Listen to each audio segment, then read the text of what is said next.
Let me bring you a bit of clarity in this market because this graph made me sell my BIM directly. I dumped it out, and I'm not talking about some technical analysis where one guy could say short and the other one long on the exact same page. I know I'm not going to do some direct drawing because this graph that nobody saw that I just found out changed everything. By the way, welcome on Handsome Finance, where we study what's happening on chain because the blockchain is an open ledger. So we can see all the transactions, who made money, who lost money, follow the smart money, and make even more money. Don't forget to pour down your little matcha. Mine is already drunk, but don't be like those guys. You have to understand one thing that is really important. When all the people will just look at the graph, they will just look at that. You can and you should look at something else. Because on the blockchain, we can see all the transactions. And why it's important, we will come back later to it.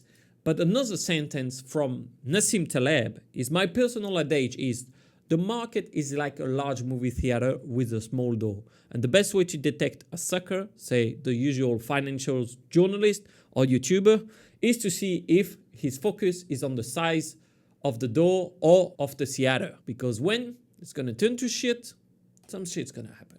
So let's get it back to crypto. Because of the blockchain, I can know who is holding some BIM. I can know how many people are buying BIM. I can know what is the big money doing. Are they selling their BIM? Are they accumulating their BIM? So I have a straight picture of the movie theater.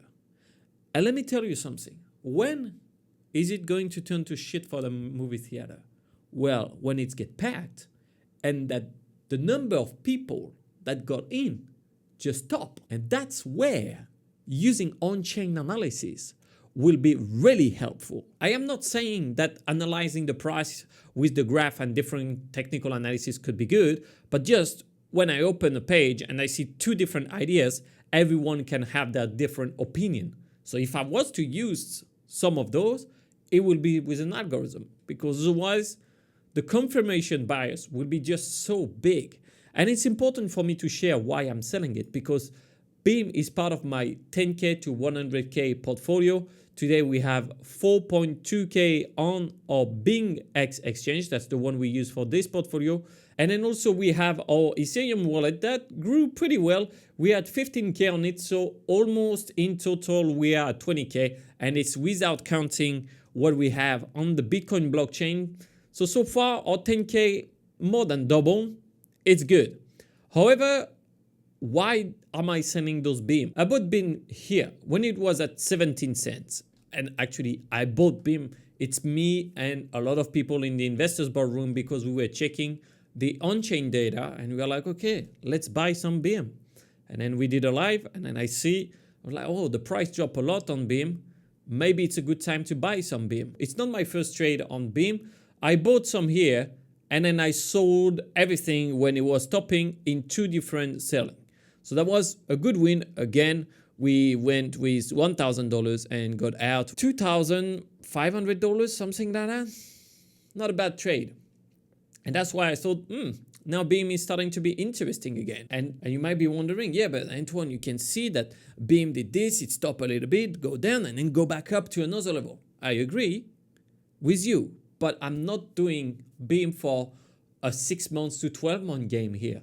My goal is to bring this portfolio as fast as possible to the 100K and limiting my losses at all costs. That's why the question is, how is the movie theater going? Well, first, when you see that the market cap of BIM, it's almost $2 billion today, and that it's the third biggest market cap in the gaming, their biggest competitors will be IMX. So if they were to flip it, now BIM will just need to double in market cap. So that's why this trade is not interesting enough for me. If I had 50K invested or 100K invested, it would be interesting. But now it's not. So if your portfolio is below than 10K, you should ask yourself this question. But how is the movie theater going? Well, the number of new wallets will give me a good insight. We have a cumulative curve here in orange. And then the different blue lines, it's for every day, how many new wallets. A few things. Of course, we saw that it was going down. So that's why we bought when it was low. Now it went magically up. You see that S curve? We have a bump and then it stopped and then it goes back up. So that's the first sign for me to dig a little deeper, because I don't care about all the wallets. I don't care if the pleb is buying. I'm following the smart money. The second thing I would check is the evolution of the medium money. Are they buying more or they stop? And we have this S curve and kind of flatten here. So I know less people are going into this movie theater. Now, what interests me the most is what is the big money doing? So for those one, we only have like 1,500 wallets and the total balance totally flattened. So they're not buying more. They bought more at the beginning of January and at the end of January as well. But now the number of holders is not moving much either. Plus, I can see on top of that that the accumulation of tokens from those holders is going down. We are talking about a movie theater, but it would have been the same with a nightclub. Everyone is coming in and the peak of the party is when we filled up the nightclub. Now it's the moment for everyone to find their new partner. But when you see that people stop looking for partners, and here it means they stop accumulating some beam, that gives me another clue. Maybe there's no more partners to find, and this is where we have a problem. But this is not enough. We have to check what is the trending narrative, and we have AI, dipping, and Bitcoin narrative. So now that gives us a question about our club and what's happening. Is that apparently is not going to be the coolest club. So what will people do? Take their profit, take the partner they newly find, bring it home, or hopefully bring it home. But we will have some people who are going to hold on to their bag because they arrived too late in the club and they didn't get a partner, or they didn't go out at the right time. Because this goes back to human psychology. People prefer to sell their win and to hold on their losses. Because if you hold on your losses, maybe one day it will go back to the price that you bought and then you can finally sell.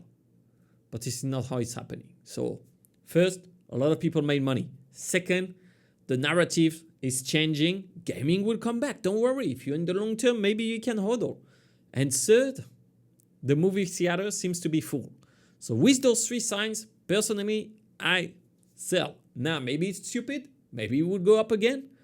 But honestly, none of the trees can grow up until the sky, until the space, reaching Mars and chatting up with Elon Musk. We never saw that in the history. I don't know why I didn't give a H to history, but I will next time, I promise. On another note, don't forget to add up on-chain data analysis to when you are investing. If you want this kind of dashboard, you can consider joining the Investors Boardroom, because this is what we do. I hope you enjoyed this video. I'm sorry if you're a Beam fan, but I just showed you the reality actually. None of it was my personal opinion. I was just a guy reading the charts.